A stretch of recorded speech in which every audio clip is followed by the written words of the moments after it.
What's up, guys and gals? Shay here with EnlightenedAthlete.com coming at you today. I want to break down bodyweight squat, just a little bit an air squat, if you will.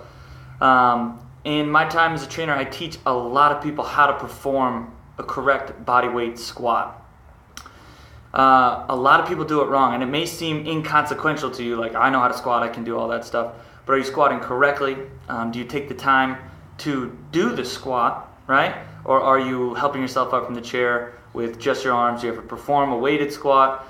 Anything like that. Like I said, it might seem irrelevant, but you always have to go back to the basics. If you look at some of the best athletes in the world, they're always going back to the basics.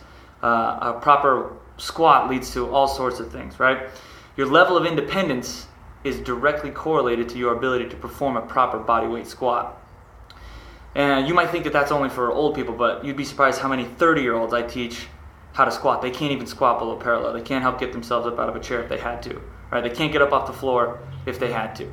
They just don't know how to squat properly. Their abductors are weak, so their knees are caving in. Their weight is shifted forward onto their toes because they don't have any ankle mobility, hip mobility. That might not seem like an issue because they can get up. They're young, they're still 30. But once they get up in age, in years, once they get a little bit older, they are not going to be able to be independent, right? They won't be able to get up off the toilet by themselves. They have to have a walker because if they sit down, they can't get back up. So they have to have a four-wheeled walker with handles to push themselves up because their legs are too weak. You can't get out of bed by yourself.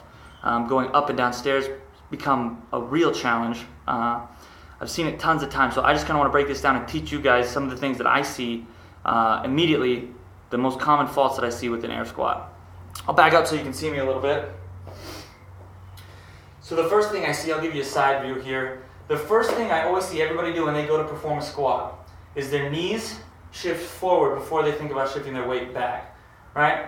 So the first thing I see is always the knees come way forward, right? If they have ankle mobility, I've got pretty good ankle mobility, and then they can't get down anywhere because their ankles are tight, so they hit a wall. But the first thing they do is they shift their weight forward onto the balls of their feet, let their heels come up off of the ground. First thing I try to teach people is you're going to send your hips back, right? So we're always going to start hip width, right? We're not too narrow, but we're not super wide either. Just a good body weight squat. Your feet are going to be slightly pointed out. Your feet are going to be hip width apart. And you're always going to think about shifting your weight back. I always say reach for the wall behind you if people have trouble with that. So I get those arms up out in front and I shift my weight back. That's the first thing I think about even before I move, right? Shift that weight back. Then I squat. I'm reaching and reaching and reaching. If it's uncomfortable, you might not know where you're at. Try to get down to that depth, right? So I've got enough ankle mobility to where I can get some flexion in the ankles and still sit back onto my heels. My weight is in my heels and my chest is up tall, right? I have that power to come back up. So my abductors are firing as I come back up. I'm literally trying to pull the floor apart. That's letting my knees drive out, create that torque that I need to stand up, right? So the two main things that I see, knees coming way forward, and most people don't have ankle mobility. If you don't have ankle mobility, you'll hit a wall. You'll run into a wall and you'll fall over backwards. That's what I see most of the time. The other thing, knees are coming in because we do not have the strength in the abductors.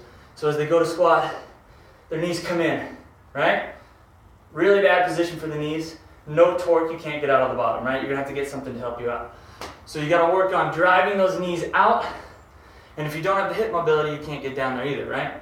You can't stay in that good position.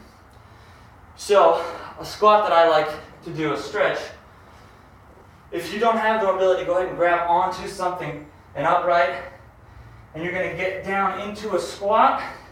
The bottom of the squat, help that hip joint open up a little bit. Keep that chest up tall, drive those knees out. Just sit in the bottom of the squat supported with an upright in order to help you stay up. The other thing is that ankle mobility, right? So there's a couple ways that you can mobilize that joint. You can put a plate underneath of your heel, right? And then you can really reach forward with that knee. Find those points of that ankle, right? Now I've got strange amounts of ankle mobility, so most people can't get their knee this far forward. But if your ankles are tight, you're not going to be able to get that knee forward, right? And if you have bad ankle mobility, like I said, we're not going to be able to get down into that good position with those knees out. You'll hit a wall and you'll fall over backwards. So keep your weight in your heels. keep your chest up, keep your knees out. If you have really tight hips, you're gonna notice your chest goes down to the floor and you can't get down in there. What happens is your glutes aren't activating and your hip flexors are overactivating. And as you get down lower, they'll actually turn on more and pull you deeper into a squat that your glutes should be counteracting, but they're not able to, right? So you end up in this position. So if you have really tight hips there's a stretch called the couch stretch. Basically, you slide your knee up and back against the wall. You'd be on your knees. You're gonna stretch out those quads and those hip flexors, right? Try to think long, right through those hip flexors on either side. And that's gonna allow you to sit up. Keep that chest up tall in a squat, right? That's the air squat. Thanks, guys.